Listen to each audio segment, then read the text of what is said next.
So things are really good. Hopefully this will be quick, but maybe not. I'm about to go to my client's house to help sell a Vespa scooter, maybe. But I had a date with my girlfriend again for a day, and yeah, I went and met her family in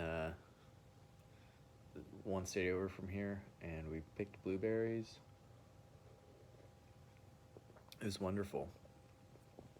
It was really absolutely wonderful.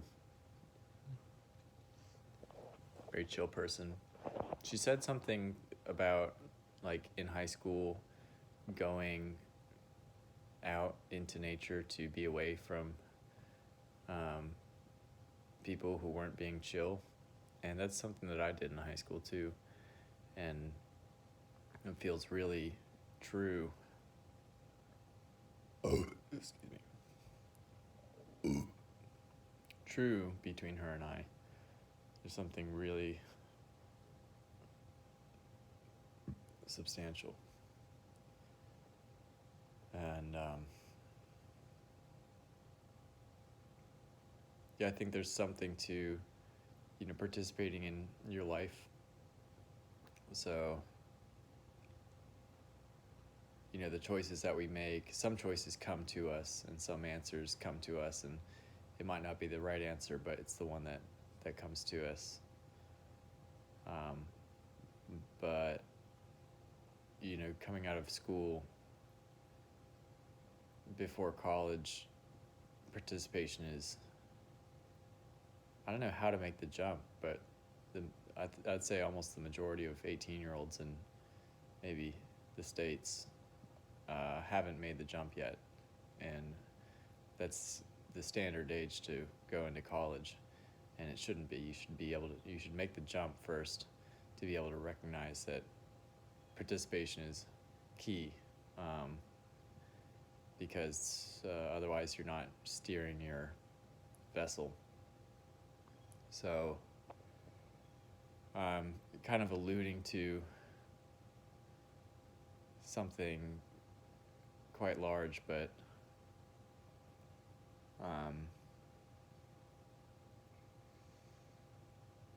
I don't know what else needs to happen between now and then. But I do believe in being proactive, and I'll just have to come up with the language that is appropriate. A lot of English has been ruined for me, so there are things that I can't say, and maybe French is could be our solution between her and I, because she spent a little bit of time in France, and we need vocab pretty desperately. We try to speak French when we can, but we just run into so many dead ends. But we both know Spanish a little bit, and I know German almost as well as I know Spanish, which is really strange. That's just from listening to German news. So I should listen to some French news, I think. And I know German in a more mature way than Spanish. It's really dumb how they teach kids, I think, in school to year after year, have a group of 30 kids who, especially moving, when you move your family all hither and yon, or when there's a new school and the student body is basically new, it's really a mess, because then you get, kind of with a No Child Left Behind policy, you've got a weak link in the room, and that's how fast the language develops. Plus, there's too much English spoken in Spanish classrooms. So she also took a lot of Spanish growing up.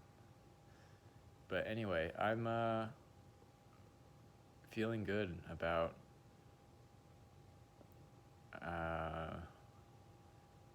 life and the kind of social system that we built, insofar as our, once you kind of gain a certain amount of wealth, you can maintain and build, and that's the American dream and the American promise. So I'm kind of thinking in that way. I'm building up my little nest egg, and that's going all right. My day jobs are pretty gnarly and gaslighty, but the amount of money that I'm already stacking away is reassuring, and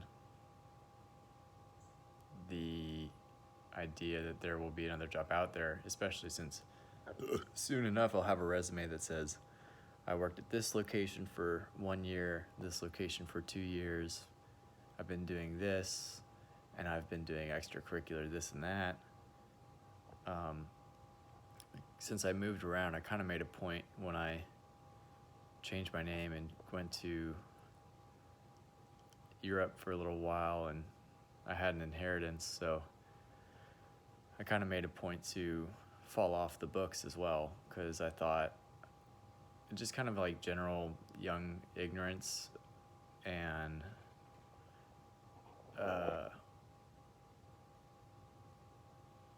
just the ins and outs of actually making a change and beginning to become an adult. So there are some accounts that I left vacant and just kind of loose ends, but I think I've got most of them tied up. But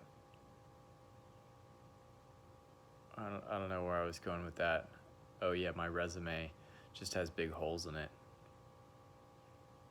Just big holes, and it's because I had a trust fund, basically. But I was informally apprenticing someone, and I was touring with bands, and that would say that I should find a job that would recognize the merits in those activities, but I think those jobs are being taken by, well, I think the jobs I'm talking about, I think, are art handling, art gallery work, cafe work, cool kid work, basically. Good cool kid work, gigs even. But I kind of don't like a lot of cool kids, and I think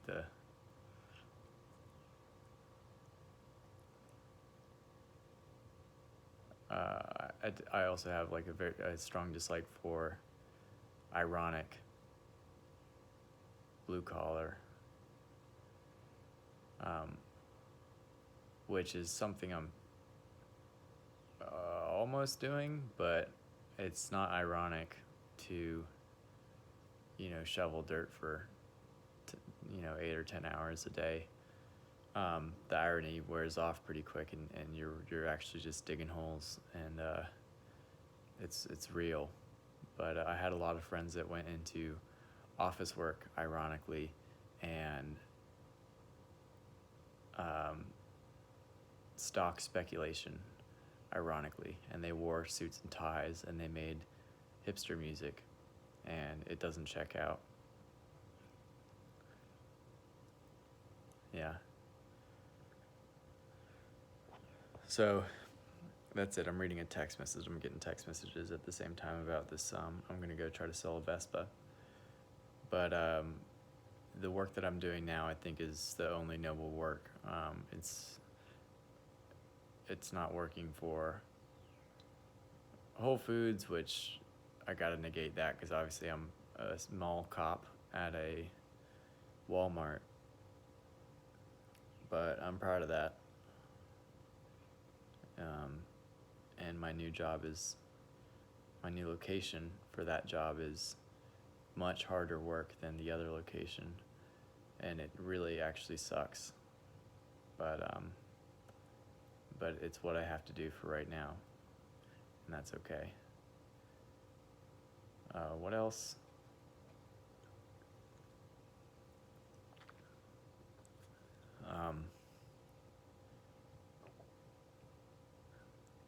So I feel like a nest egg, and then maybe I can transition into a job that makes sense. I kind of don't think that's going to happen because there aren't very many jobs I like. But I got the phone number from a post office worker, and he said, yeah, this job goes, and you can just enter right into it and be running around, and a lot of young kids do it. That sounds good. And actually, my friend Kenny, my high school friend, does it, and I love him. And I think he might actually be in the union. So that sounds good and noble.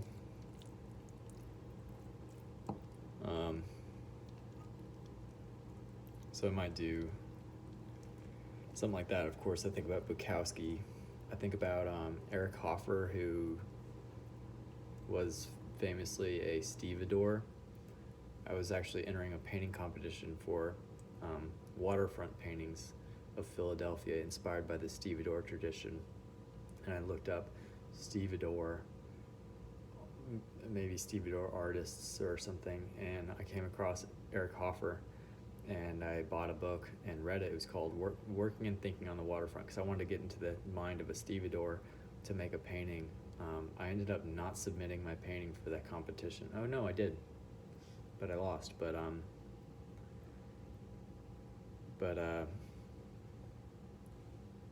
he became one of my favorite. That's one of my favorite books. I can't get through the ordeal of change. That shit's a little different. But him and Bukowski, they're kind of like day-to-day stuff is writing that I really treasure. Same with Goethe. I didn't anticipate liking the Italian journeys, but it's so day-to-day that you're really with Goethe in 1740 or whenever he wrote the Italian journey, and it's a lot of fun. Same with Sun Kil Moon is a musician called Kozowick, Mark Koznick, but his old Polish name was Kozowick. But that's day-to-day writing. In fact, a lot of the songs begin with October 12th, 12 p.m., seat 25C, American Airlines. So it's diary style.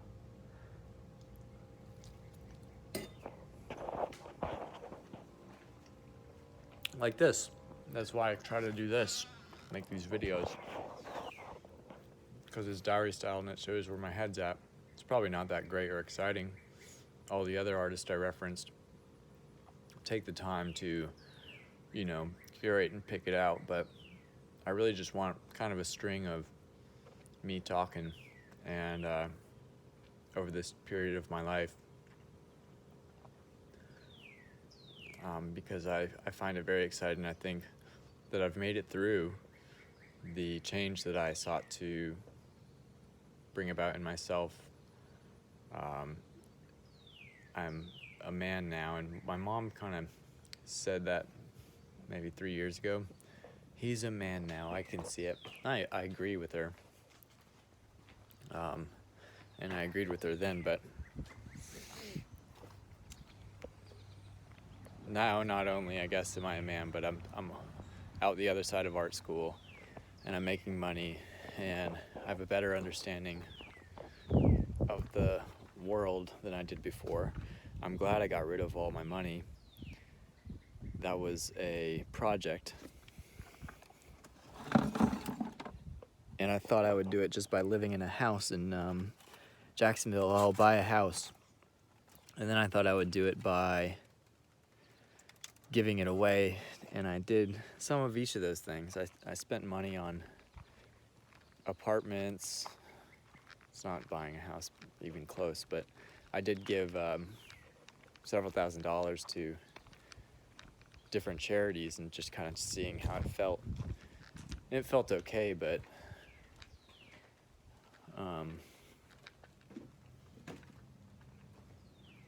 I don't think the whole giving money away thing, money's abstract enough. it gets extra weird when you just like throw it at something that you don't that's not immediate or you care about. It's kind of dumb to say. One of them was girls rock, so it's like taking middle school aged girls through a summer camp with like other good girl musicians, like adult girl musicians, and giving them instruments and instructions on how to write songs. And since the girl musicians are good, they can kind of give them hints like, you know, you can write anything. You can write about whatever you want. And I thought that was like one of the coolest things. And it so happens that girls write better music than guys. So I gave money to that. I believe very strongly in that. We need to get dumb writing out of music. And I grew up at 15 through 18 going to shows and buying CDs of some of the, in hindsight, you know, well, not all of it, but yeah, a lot of gross music.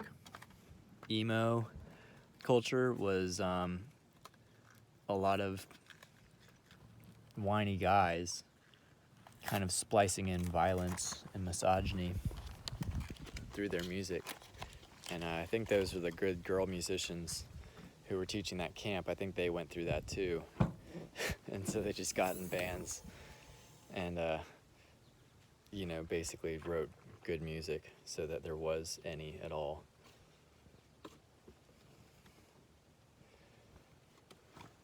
Something that women are completely capable of, so that's cool. I'm thinking in terms of like Bill Burr, he talks about like women bitching about basketball leagues and how much bigger the men's is. And he's like, that's because people actually want to go see it. Luckily, with music, that's not really the thing. Men don't need men to be singing their shit unless they're insecure. But yeah, in sports, it's not like women can, on some level, you know, do the crazy shit that men can with athleticism in basketball, for example. And such, it's less interesting to watch, and such, it doesn't economically do the same things as men's leagues do. But, yeah, music's different. Anyway, I just kind of fucked around a little bit, and it turned out I recognized that art school could give me a lot of structure and discipline, tools, and uninterrupted painting time. And that's very important because if you don't steer your life, life will steer you. So when I just lived in a warehouse and just painted and had a trust fund, it's as if I could just paint and to my heart's content, and that's what was going to make me an artist. But I had self-determination enough to walk out of conversations like an autistic person. Like people would try to like catch me up in combo, and I'd be like, oh, I gotta go paint.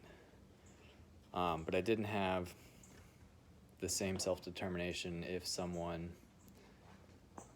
I could still be co-opted in different ways. And so my time was kind of leaked out into different projects, and I would get distracted, and that's life.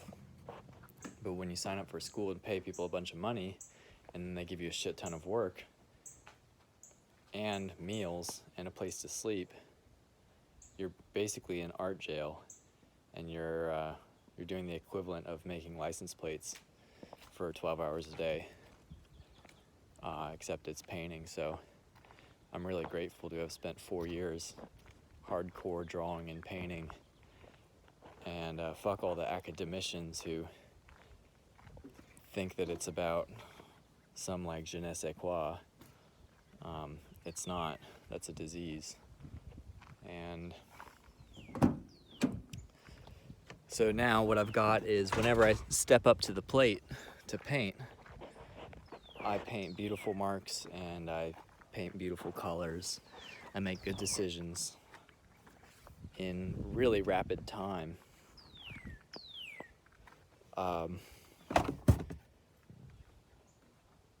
What do I not have? I think I don't have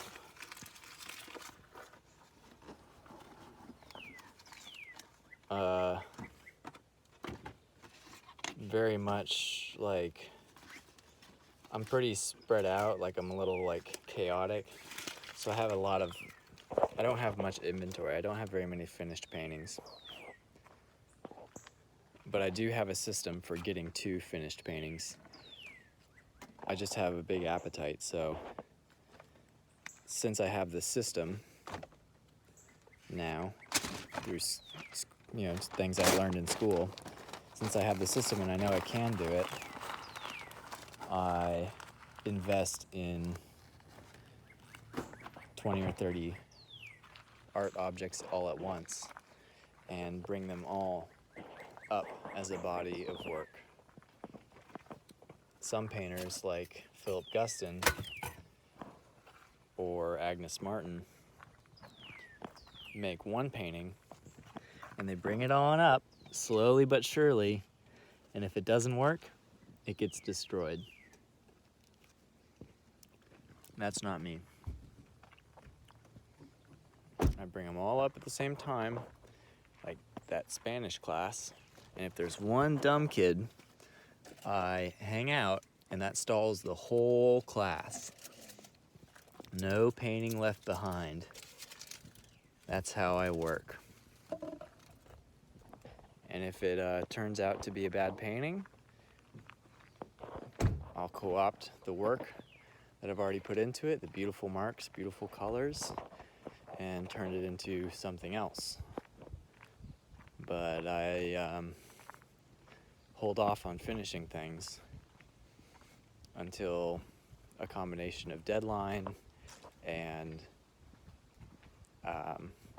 loaded stillness, like a kinetic stillness, exists in the work. A presence is what they call it. So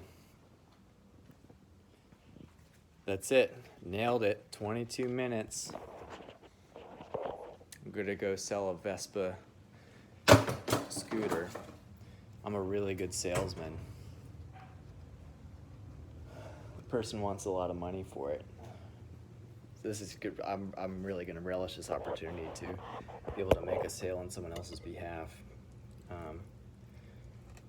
That's what makes me a good salesman. I can do it to myself too.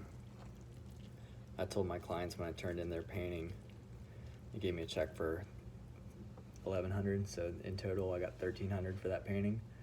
And I told them, if anyone tells you this is a bad painting or has doubts on it, tell them to shove it up their ass. But of course it just said tell them to shove it. Because this is a good painting. You can stand by this for as long as you have it. And if you ever want to get rid of it, I'll buy it back from you at the price that you paid me to make it.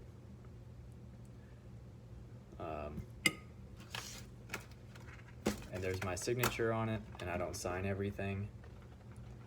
I put the date on it. You can actually read the signature, and the signature is beautiful, just like the painting. So that's my shtick to you, and I'm really happy with you as clients. It's been a wonderful working experience. My favorite clients that I've had. Truly, you're very communicative, and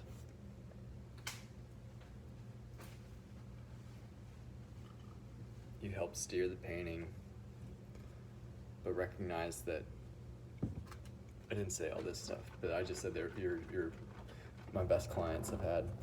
But they recognize that the best work would come from me making a good painting, not them like saying to add a yellow triangle or anything like that.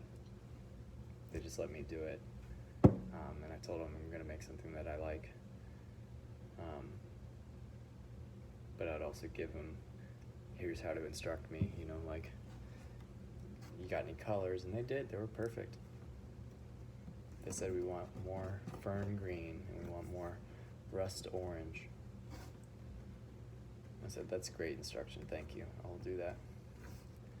I did. When they gave me that fern green and rust orange, I knew what to do because it was a matter of either coming home and mixing those colors or going to Home Depot and picking up 2 Rust-Oleum cans of one of fern green and one of a rust orange, and I just like threw it on the painting in a pretty good proportion, and then I kind of went over it and I mixed my own fern greens and my own rust oranges. But if the order's to put it on there and there's a product that exists that'll just have it go on there, that's what I did. Same thing with the painting. I wanted the painting to be thick, so I just threw a shit ton of paint on there, and within the first couple rounds of painting, making sure that it was balanced and it had a good composition. But I put a lot of paint on there that I knew was just for body. So the painting looks like it went through a lot of tumult, and it kind of did. Went through a lot of editing and tumult, but also I designed some of that body. So that's what makes me a confident painter, an educated painter, as opposed to just blindly going through it. So I feel really good, even though sometimes the painting didn't get me in checkmate. That's the difference. Sometimes they do. But when you're educated, you have way less of a chance of getting in checkmate. I still have to learn to paint. It's a well agreed upon thing that you need to wait, like, not wait, but it takes about 10 years after art school to learn how to paint. So that's where I am now. All right, 27 minutes. Gotta go sell this Vespa. Peace. Thanks for watching.